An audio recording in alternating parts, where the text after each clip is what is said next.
పాలసీని పునరుద్ధీకరణ చేయాలని bar council chairman Dwarakanath Reddy, secretary పద్మావతిలకు వినతి పత్రం అందజేసిన బెజవాడ బార్ అసోసియేషన్ న్యాయవాదులు.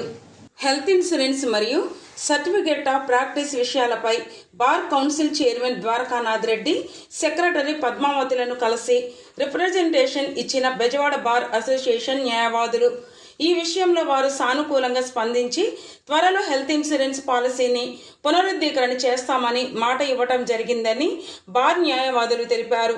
అదేవిధంగా సర్టిఫికేట్ ఆఫ్ ప్రాక్టీస్ విషయంలో న్యాయవాదులు పడుతున్న ఇబ్బందులపై మన బెజవాడ బార్ అసోసియేషన్ చేసిన ప్రతిపాదనలను బార్ కౌన్సిల్ ఆఫ్ ఇండియాకు తెలియజేస్తామని చెప్పారని బెజవాడ బార్ అసోసియేషన్ సభ్యులు తెలిపారు. ఈ కార్యక్రమంలో bar president Kotha Chandramouli, general secretary Arigala Sivaram Prasad alias Raja, governing సభ్యులు తదితరులు పాల్గొన్నారు.